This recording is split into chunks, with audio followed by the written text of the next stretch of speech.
Welcome to our channel. నమస్కారం. Professor Nageshwar ఈయన ఒక మేధావి ప్రొఫెసర్, 2 సార్లు ఎమ్మెల్సీగా పనిచేశారు.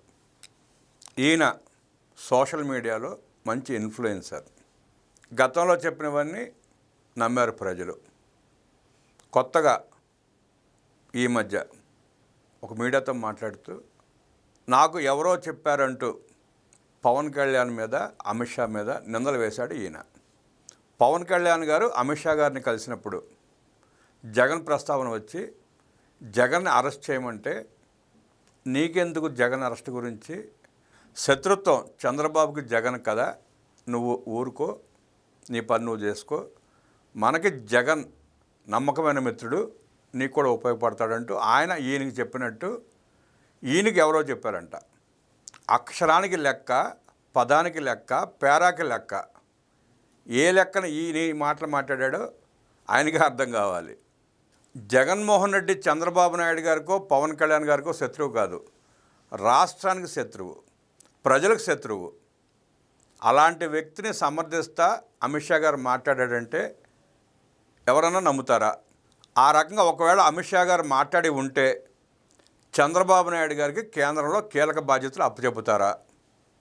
జగన్మోహన్ రెడ్డి ముఖ్యమంత్రిగా ఉన్న కాలంలో 100 కోట్ల రూపాయలు కూడా పెట్టుబడులు తీసుకురాని, మద్దతు ఇవ్వని కేంద్ర ప్రభుత్వం ఇవాళ 23 లక్షల కోట్ల రూపాయల పెట్టుబడులకు మద్దతు ఇస్తుందా?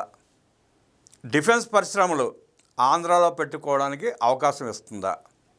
వీటన్నిటికి కూడా నాగేశ్వర గారు సమాధానం చెప్పాలి.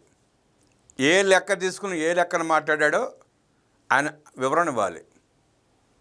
ఈ మధ్యకాలంలో పార్లమెంట్లో వీగిపోయిన మహిళా బిల్లుని ఏకపక్షంగా ఆమోదించేలా అందరినీ ఒప్పించండి చంద్రబాబు నాయుడు గారికి బాధ్యతలు అప్పచెప్పారన్న వార్తలు కూడా వినపడతా ఉన్నాయి. ఈ నేపథ్యంలో అమిత్ షా గారు ఎందుకు మాట్లాడతారు? జగన్మోహన్ రెడ్డి అన్ని ప్రయోగాలు చేసి అన్నింటా విఫలమై ఇప్పుడు ఈ ప్రొఫెసర్ నాగేశ్వర్ లాంటి వాళ్ళని వాడుకుంటున్నాడా అన్న చర్చ ప్రజల్లో ఉంది.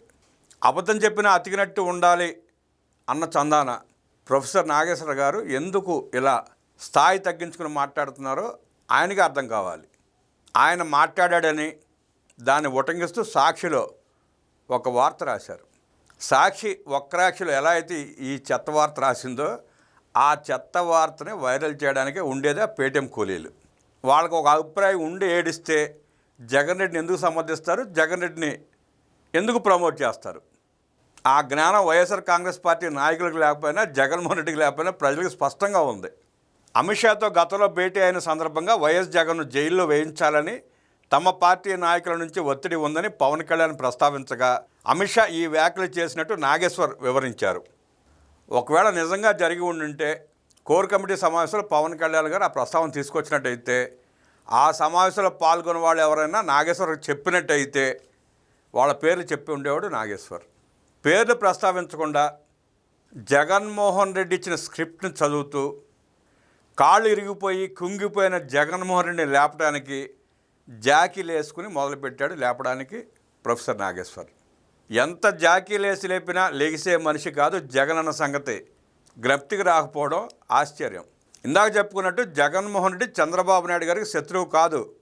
ఏ రకంగానూ చంద్రబాబు నాయుడు గారితో పోల్చుకునే స్థాయి కూడా జగన్ రెడ్డికి లేదు.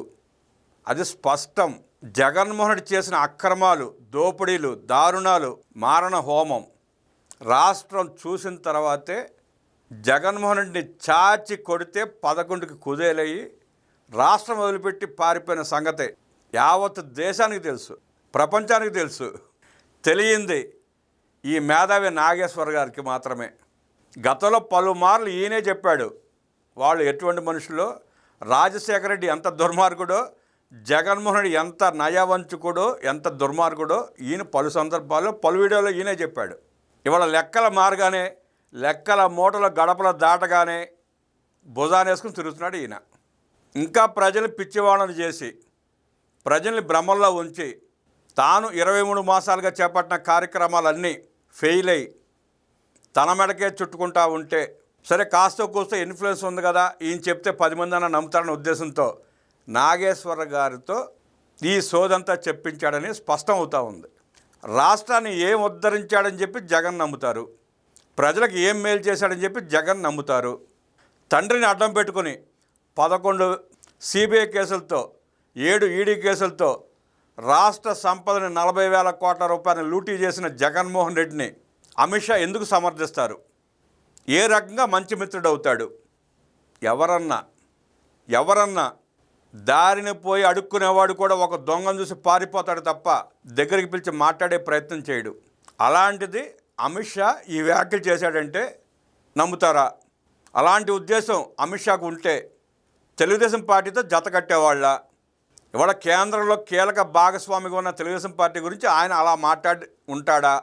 ఎందుకు మాట్లాడతాడు అన్నది చర్చ. వాళ్ళ జగన్మోహన్ రెడ్డికి పవన్ కళ్యాణ్కి శత్రుత్వం లేనిది ఎక్కడా? ఎప్పుడూ లేదు. విశాఖపట్నం వెళ్తే ఎయిర్పోర్ట్ నుంచి బయటికి రానివ్వకుండా కట్టడి చేసి రోజారెడ్డి లాంటి వాళ్ళు ఎలా గేలి చేసి అవహేళన చేశారో ప్రజలు ఇంకా మర్చిపోలా, జన సైనికులు అంతకంటే మర్చిపోలా.